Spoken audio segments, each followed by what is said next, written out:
okay, but I would only highlight few that are important or that are included in your syllabus. Okay, so the first part of the skull is this big part here, okay, known as the cranium.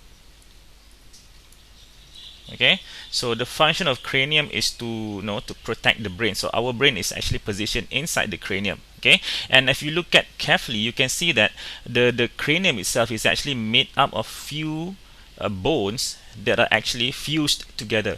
So this is one bone, two bones, three bones. Okay, so there are actually like 8 different bones that fuse together. Okay, so this small bones that fuse together, we call them as the sutures. Okay, so you have 8 sutures fused together.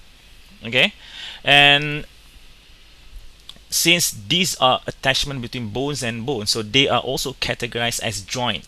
Okay, now for cranium, okay, since the bones are fused together, the bones are not moving at all. Okay, they cannot move at all, so this is actually categorized as the immovable joint.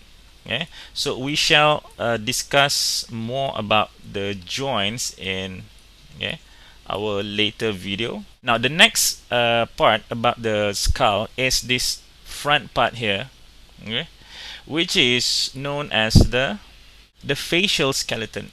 Okay, the things that you need to know about facial skeleton are few parts of it. Okay, so for the first part that I like you to know is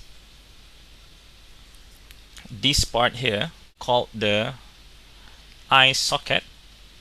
So basically we have a pair of eye socket, okay, left and right, to hold the eyeballs. Okay, and then you also have this part of the facial skeleton, which is the upper jaw, or you can also call it as the maxilla.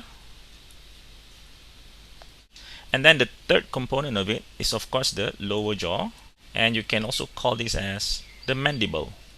Now, the difference between upper jaw and lower jaw is, upper jaw is actually directly fused with the cranium bone. So upper jaw cannot move, it stays there. So the jaw that can move is our lower jaw. So that's why when chewing of food, you can see that the lower jaw is the only one that moves up and down or left and right during the chewing process. Okay, so that's basically it regarding the human skull. A very simple topic. Okay, now let's move on to the second component of the axial skeleton, which is the vertebral column.